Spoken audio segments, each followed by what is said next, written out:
Profesor, pyetja parë që duhet të të bëjnë në lidhje me autorët që harohen. A jemi popull që i harojmë shumë njerëzit që ja vlen të kujtohen? Apo? Po, fatkeqësisht po. Jemi popull që shumë harojmë. Pse? Po, varësisht nga familja, klani, partia, i kujtojmë njerëzit. Jo me kriterin e vlerave reale.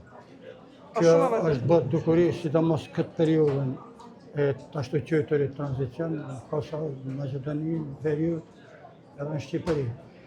Sa i përket Selim Ramadanit, unë kam evokuar kujtime, me qenë moshatar, të dytë lindur në vitimin 1947. Të dy nga Maqedonia? A i në prill, unë maj, ishim student, unë i letërsis, a i arti dramatik. Në atë kohë numri studentëve në Universitetin e Prishtinës, ndes kishte universitet, kishte fakultete, ishte i vogël, nishin posohet gjithë. Kam pasur edhe një miqësi me Selimin, Selimi ishte i këndshëm si njeri dhe i talentuar si aktor.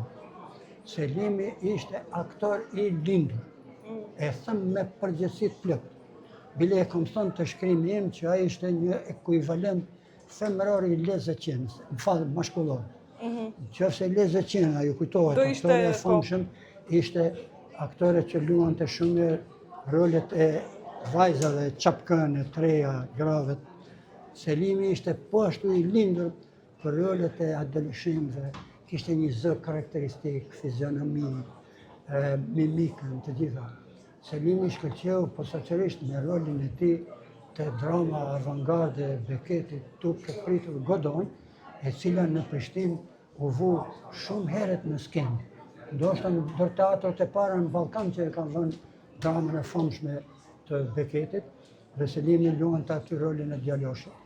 Unë kam evokuar edhe një kujtim kur i vjen babai, edhe Selimi kishte shfaqje, e merr në shfaqje, kur dola tha, baba së fliste me gojë, ishte i dhëruar. Ç'ke bab, dikur tha, aty është një moment kur djaloshin, cilin e luante Selimi, e heqin militar. Ata dy klosharët, Vladimiri dhe Estragoni. Dhe babai i tij, ajo ka qenë skenë skandaloze, për të tha, unë e kam çu djalin në shkollë, me uvesh, me tesha, katë dhe me kutë zeza si zotni, e jo me më tërheq dikush për kërpesh. Na ka treguar këtë, duke udhëtuar bashkarisht në autobus nga Prishtina në vendimjet tona, ai në Zoll, unë në Strugë.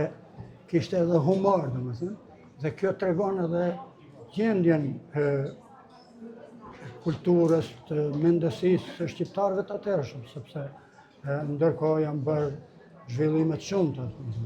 Po Selimi vdiq fatkeqësisht i ri, nuk u realizua plotësisht, do të bëhej një nga aktorët padyshim më të njohur në këtë hapësirën shqiptare, edhe në teatr, besoj edhe në film. Dhe unë mendoj se tetova në radhë parë, po edhe e gjithë Republika e Maqedonisë së Veriut i ka një borxh Selim Ramadanit.